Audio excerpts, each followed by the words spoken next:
Assalamualaikum warahmatullahi wabarakatuh. Sahabat dimanapun Anda berada, kembali lagi bersama saya Jihad Bertani. Alhamdulillah, di pagi yang cerah ini sahabat, saya akan melakukan update jenis cabai yang 8 hari habis dipotong pucuk.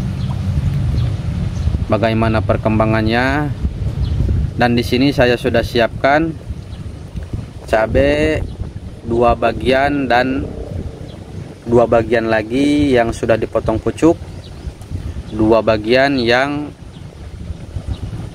tidak saya potong pucuk. Apa keunggulan dan kekurangannya? Mari kita simak penjelasannya, jangan di skip biar tidak gagal paham. Dan bagi sahabat tani yang baru menemukan channel ini, silahkan like and subscribe, karena like dan subscribe itu gratis ya sahabat. Baik, lanjut sahabat. Terlebih dahulu saya akan menjelaskan media tanamnya ya sahabat, karena nanti disangka pilih kasih. Maksudnya pilih kasih itu sengaja saya beda-bedakan. Tidak sahabat, ini adalah jenis cabai yang sama dan ditanam di polybag berukuran yang sama, bahkan medianya pun sama semua sahabat, sampai pindah tanamnya pun sama. Kita lihat ya, sangat sehat. Ini belum saya lakukan pupuk susulan sahabat. Oh, baru ingat, saya sudah melakukan 1 kali lakukan pupuk susulan dengan cara dikocor 1 kali di umur 5 hari setelah pindah tanam. Dan ini seperti yang sudah saya jelaskan di video sebelumnya, berarti 8 hari setelah potong pucuk ya sahabat. Dari segi fisik kita lihat keunggulannya, perbedaannya kita lihat sangat mencolok ya sahabat. Ini lebih rimbun. Coba kita hitung pertumbuhan batangnya ada berapa? 1 2 3 4 5 6 7 ya sahabat. Ini sahabat bisa lihat, ini 7 batang ya sahabat. Ini cabang utamanya setelah saya lakukan pemangkasan.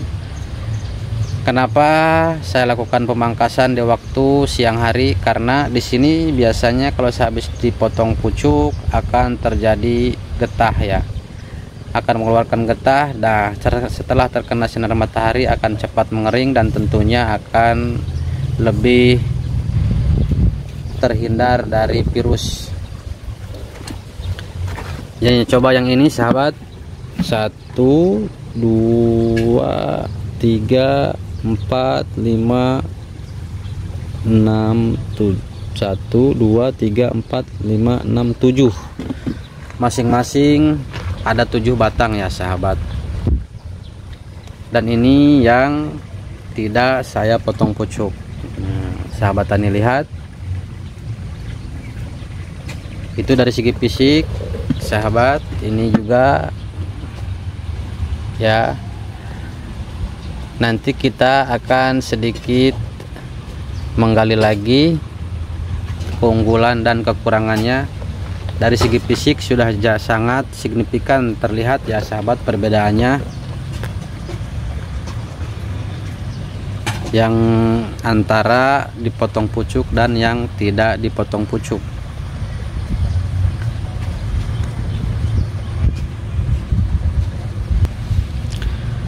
Namun sahabat, perlu diketahui, cabai yang dilakukan pemangkasan atau potong pucuk biasanya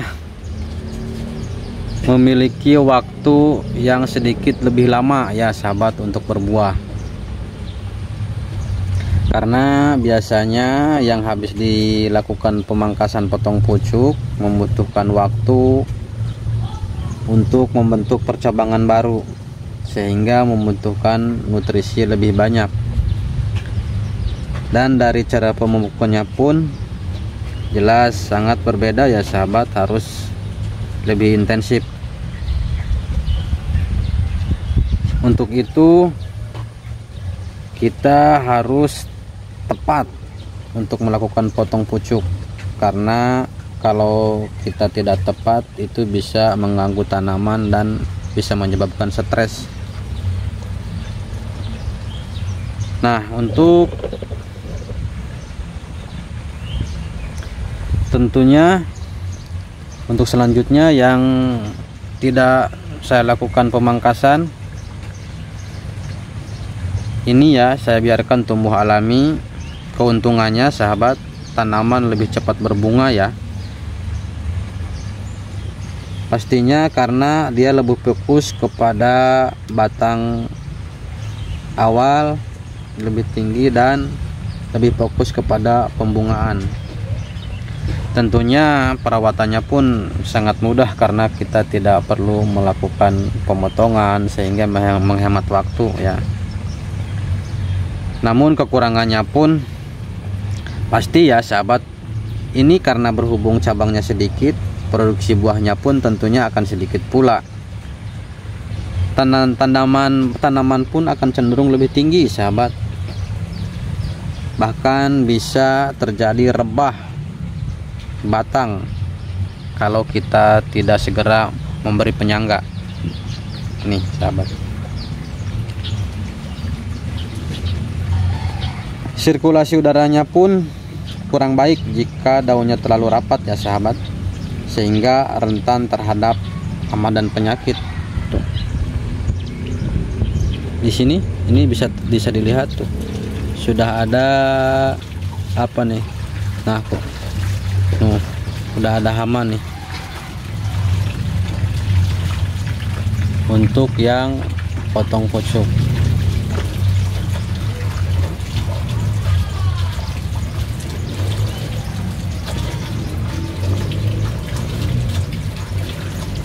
Baiklah sahabat, jadi untuk sahabat tani semua, apakah sahabat lebih menyukai yang mana dari kedua metode ini? Apakah yang dipotong pucuk atau yang tidak dipotong pucuk? Kalau saya pribadi tentunya saya memilih yang potong pucuk ya sahabat. Selain dari pohonnya yang rimbun dan pendek, karena saya tanam di polybag seperti ini, tentunya hasil panennya pun akan lebih banyak dan tentunya membuat kita lebih senang ya karena panennya meningkat.